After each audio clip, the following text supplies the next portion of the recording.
বনি ইসরায়েলের 3 লোক সফরে বেরিয়েছে, মরুভূমির সফর, মাঝখানে তুফান। কই যাবে, কই বাঁচবে, দৌড়াদৌড়ি শুরু। দৌড়াতে দৌড়াতে এক পাহাড়ের গুহার ভেতরে আশ্রয় নিয়েছে। গুহা চিনেন তো? পাহাড়ের গুহা। আশ্রয় নেওয়ার সাথে সাথেই বৃষ্টির পানির ঝাপটায় পাহাড়ের উপর থেকে বিশাল এক পাথর খণ্ড এসে পাহাড়ের গুহার মুখটা বন্ধ করে দিয়েছে। বন্ধ, অন্ধকার। এরা পড়ছে বিপদে। হায় হায়, বাঁচার জন্য ঢুকলাম, এখন দিই মরণ। ঢুকছিল কি জন্য? এখন মরণ। বিশাল পাথরের খণ্ড এসে গুহার রাস্তাটা বন্ধ করে দিয়েছে। 3 জন গায়ের যত শক্তি ছিল ধাক্কায়ও পাথর সরাইতে পারে না। হায় হায়, অক্সিজেন ভিতরে যা আছে আধা ঘন্টা শেষ হয়ে যাবে। কি করে বাঁচবো? বাঁচার উপায় নাই। চিল্লা ফাল্লা শুরু হয়ে গেল, কান্নাকাটি শুরু। একজন বলে, তোমাদের জীবনে কার কি ন্যাক আমল আছে, যেই ন্যাক আমলটা আল্লাহর ভয়ে করছিল ওইটার ওসিলা দিয়ে দোয়া করে দেখো কিছু হয় কিনা। সুবহানাল্লাহ কোন? এটাই উপায়। একজন হাঁটু গেড়ে চোখের পানি ছাড়া শুরু করছে আর দোয়া শুরু করছে, আল্লাহ আল্লাহুম্মা কানাত লি আবাওয়ান শাইখান কাবীরা।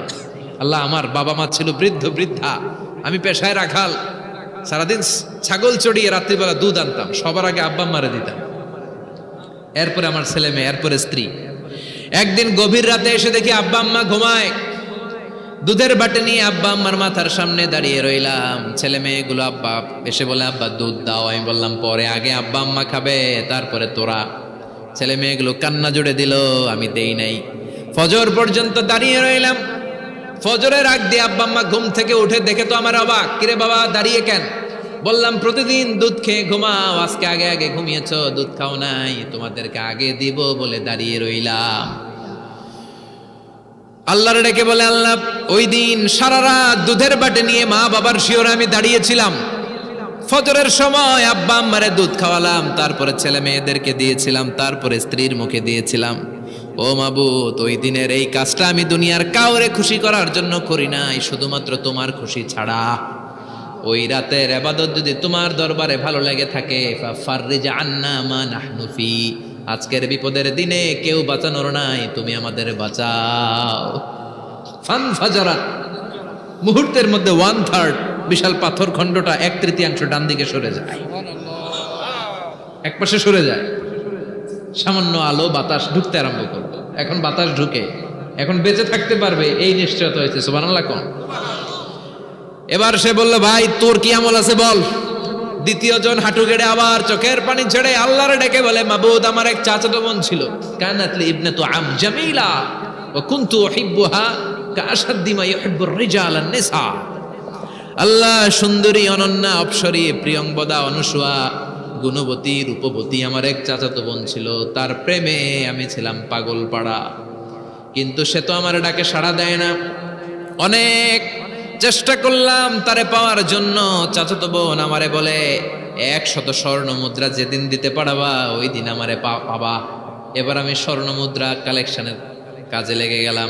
বছরের পর বছর চেষ্টা করে 100 স্বর্ণ মুদ্রা যেদিন পেলাম ওই দিন চাচাতো বোনের কাছে গেলাম, যে তার হাতে স্বর্ণ মুদ্রা দিলাম, বললাম চলো এবার আমরা অপকর্ম করি। স্বর্ণ মুদ্রা পেয়ে সেও খুশি, আমিও খুশি। সে পাইছে স্বর্ণ, আমি পাইছি তারে। গোপন একটা রুমের ভেতরে ঢুকলাম, দুজনে জামা কাপড় খুলে ফেললাম, নেকেড হয়ে পাপ কাজ শুরু করব। ইন দা মিন টাইম আমার চাচাতো বোন আমারে বলে, ও আমার চাচাতো ভাই, আমারে তুই, আমার সতীত্ব তুই নষ্ট করে দিস না, ইত্তাকিল্লাহ, আমার সম্ভ্রম তুই শেষ করে দিস না, ইত্তাকিল্লাহ, আল্লাহরে ভয় কর। আল্লাহ, ওই মুহূর্তে ফিরে আসা কঠিন কঠিন, কিন্তু ইত্তাকিল্লাহ, আল্লাহরে ভয় করে, এই শব্দটা যখন শুনলাম আমার ভিতরটা কেঁপে উঠেছে। আমি মুহূর্তে তোমার ভয়ে জামা পড়ে ওই রুম থেকে চিৎকার মেরে বেরিয়ে গিয়েছে।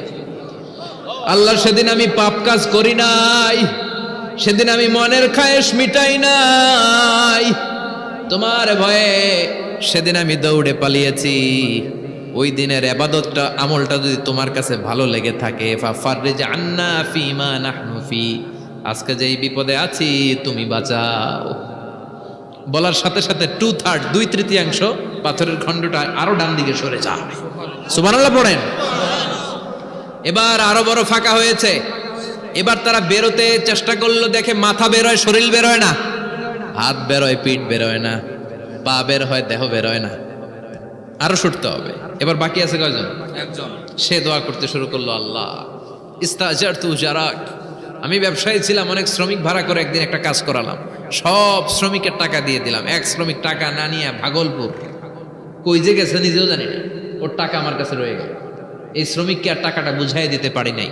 এই টাকা দিয়ে আমি কয়েকটা ছাগল কিনলাম, এই ছাগলগুলো বাচ্চা দিল, ওগুলো বাচ্চা দিল, ওগুলো বাচ্চা দিল, দিতে দিতে বিশাল ছাগলের ডেইরি ফার্ম করে ফেললাম তার ওই টাকা দিয়ে। এক যুগ 12 বছর পরে সে এসে বলে আমার টাকা ফিরায় দাও। আমি বললাম এই যে ছাগলের ডেইরি ফার্ম পুরোটাই তোমার। সে বলে আতাস্তা জি মিন্নি, আমার সাথে ঠাট্টা করো? আমি পাই সামান্য কয়টা টাকা, এক যুগ আগে যেই টাকা পাইতাম ওইটা দিলেই চলবে। আমি বললাম ও শ্রমিক, তোমার টাকা দিয়ে আমি ছাগল কিনে ব্যবসা করেছি, ছাগল বাচ্চা দিয়েছে, বাড়তে বাড়তে বাড়তে বাড়তে আজকের বিশাল এই ডেইরি ফার্ম। এই ডেইরি ফার্মের মালিক আমি নই, তুমি নিয়ে যাও। বলার সাথে সাথে শ্রমিক আনন্দে নাচতে নাচতে ডেইরি ফার্ম নিয়ে যায়। ও আল্লাহ, ওই দিন যদি সে যতটুকু টাকা পাওনা ছিল অতটুকু দিলেই সে খুশি হয়ে যেত। শুধু তোমার খুশির জন্য পুরো ডেইরি ফার্ম আমি তারে দিয়ে দিয়েছিলাম। আল্লাহু আকবার।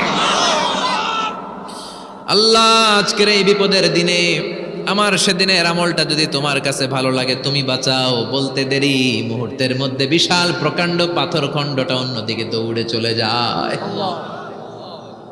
পাহাড়ের গুহা ওপেন, পাথর খণ্ড নাই। আল্লাহর শুকরিয়ার তাকবীর দিতে দিতে 3 জন বের হয়ে যায়। সুবহানাল্লাহ পড়েন। সহিহ বুখারীর বর্ণনা, সহিহ হাদিস। নিজের এমন কোন নেক আমল যদি থাকে যে আমলটা শুধু আল্লাহর জন্য করেছিলাম, ওই নেক আমলের ওসিলা দিয়ে দোয়া করলে দোয়া কবুল করবে কে? করতে রাজি আছেন তো? এরকম অনেক শুনবেন ক্যান্সারে আক্রান্ত, দুরারোগ্য ব্যাধি, বাংলাদেশের চিকিৎসা শেষ, ইন্ডিয়া গেছে, কয় বাঁচবো 3 মাস। কয় মাস? এরপরে 7 বছর বাইসা ছিল। কেমনে বাঁচল? কেমনে? দোয়া। দোয়ার পাওয়ার আছে না নাই? তবে দোয়াটা দোয়ার মতো হতে হবে। সিনসিয়ার দোয়া ইজ লাইক এ মিসাইল। একনিষ্ঠ দোয়া এটা মিসাইলের মতো। মিসাইল হামলা করলে ইঞ্চি ইঞ্চি যেখানে মিসাইল বোমাটা পড়ার কথা ঠিক ওখানে পড়বে। ড্রোন হামলা করলে ঠিক ওখানে, ব্যালিস্টিক ক্ষেপণাস্ত্র নিক্ষেপ করলে লক্ষ্য বস্তু যেমনি ভিত করে, তেমনি দোয়ার মতো দোয়া করলে মুহূর্তেই দোয়া কবুল হয়ে যায়। আমরা দোয়ার মতো দোয়া করতে জানি না, কেমন করে দোয়া করতে হয় আমাদের জানা নাই, এজন্য দোয়াও কবুল হয় না। চিল্লায় এখন ঠিক কিনা? কিন্তু আল্লাহ ওয়াদা দিয়েছেন উজিবু দাওয়াতাদ দাঈ ইযা, আমার বান্দা দোয়া করলে আমি দোয়া কবুল করি, আমার বান্দা চাওয়া মাত্রই আমি কবুল করে নেই। সুবহানাল্লাহ পড়েন। যত দোয়া আপনি করেছেন সব কবুল, সব, অল অফ ইউর দোয়াজ আর অ্যাকসেপ্টেড, সব কবুল হয়েছে আল্লাহর কসম। অনেকে বলবে হুজুর এটা আবার কি কইলেন, এতক্ষণ তো ভালোই কইতেছিলেন, সব দোয়া আবার কবুল হয় কেমনে? আমি তো জীবনে কত কিছু চাইলাম, কত কিছুই তো পাই নাই। আছে না এরকম? অনেকে অনেক পেরেশান, আফসোস করে হুজুর চাইলাম আল্লাহ দিল না। 4টা মাইয়া, এবার কাবা ধইরা চাই আইছি পোলার কথা, এটাও হয়েছে মাইয়া। আছে না নাই? 5টা ছেলে হয়েছে, মেয়ের জন্য বুকটা হাহাকার। হজে যে আরাফাতের ময়দানে চেয়ে আসলাম, এইবারও হয়েছে আর একটা পোলা। আছে না নাই? কত কিছু চাইলাম, পাইলাম না, হুজুর দিল না আল্লাহ। বলে না আপনার সব দোয়া কবুল, তবে কবুল হওয়ার 3টা সিস্টেম আছে। কয়টা? 3টা। চান্দোলার ভাইয়েরা মনে থাকবে?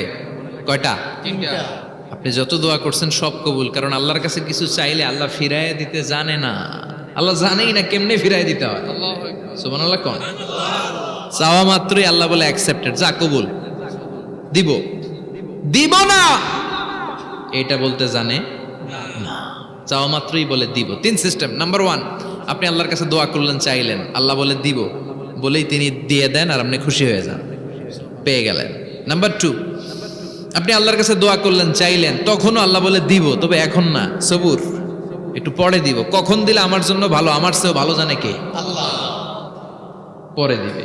নাম্বার 3, চাইলেন, দোয়া করলেন, আল্লাহ তখনও বলে দেব, তবে এখনো না, পরেও না, কিয়ামতের দিন যেদিন বিপদে পড়বে ওই দিন দেব।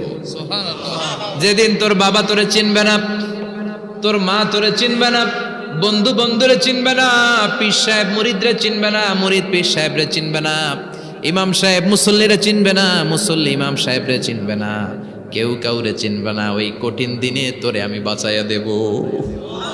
তাইলে দোয়া যা করছেন ছোটবেলা থেকে আজকে পর্যন্ত, লস হয়েছে না লাভ? লস না লাভ? প্রতিদিন শতবার তাওবা ইস্তেগফার পড়তে রাজি আছেন? আল্লাহর জিকির করতে রাজি আছেন তো? আর বেশি বেশি দোয়া করতে রাজি আছেন? সবাই সবার জন্য দোয়া করবো, রাজি আছেন তো? আল্লাহ আমাদের সবাইকে কথাগুলো বুঝার ও আমল করার তৌফিক দান করুক। আমরা পড়ি আমিন।